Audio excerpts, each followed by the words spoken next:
হাবু এবার মারজানকে চেয়ারম্যান পদে দাঁড় করাবে আগামী পর্বে। বিস্তারিত জানতে সম্পূর্ণ ভিডিওটি দেখতে থাকুন। আসসালামু আলাইকুম প্রিয় দর্শক, সবার কি অবস্থা? হাজির হয়ে গেলাম মিট এন্টারপ্রাইজ নিবেদিত হাবুর স্কলারশিপ নাটকের 380তম পর্বে কী সব ঘটতে চলছে তার অগ্রিম খবর নিয়ে। অলরাইট গাইজ, ফাইনালি মারজানকে দেখা যাবে তাকে চেয়ারম্যান পদে দাঁড় করাবে হাবু। গ্রামের যে গণ্যমান্য লোক রয়েছে তাদেরকে, অর্থাৎ মাস্টার সাহেবদের চেয়ারম্যান পদে দাঁড় করাতে চাইলে তারা কেউই দাঁড়াবে না। তারা বলবে যে ইয়ং জেনারেশনের যারা আছে তাদের মধ্যে দাঁড় করাও, এবং এক পর্যায়ে মারজানকে দাঁড়া করানোর সিদ্ধান্ত নেবে গ্রামের সবাই।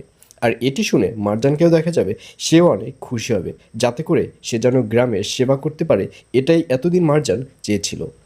আর অন্যদিকে সেকেন্ড চেয়ারম্যানের মামা যে হেড স্যারকে অপমান করেছে এবং সাথে সাগরকে অপমান করেছে, এই ব্যাপারটি হেড স্যার এবং সাগর মিলে হাবুর কাছে নালিশ করবে, এবং এক পর্যায়ে হাবুকে দেখা যাবে সে হেড স্যার এবং সাগরকে নিয়ে সেই সেকেন্ড চেয়ারম্যানের মামার কাছে যাবে, এবং সেখানে গিয়ে সেকেন্ড চেয়ারম্যানের মামাকে সরি বলতে বলবে। কিন্তু সেকেন্ড চেয়ারম্যানের মামা সরি বলবে না। তখন হাবু বলবে যে সময় আপনাকে সরি বলিয়ে ছাড়াবে।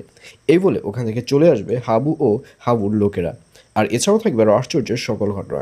সুতরাং সবাইকে হাবুর স্কলারশিপ নাটকের 380তম পর্ব দেখার আমন্ত্রণ রইল।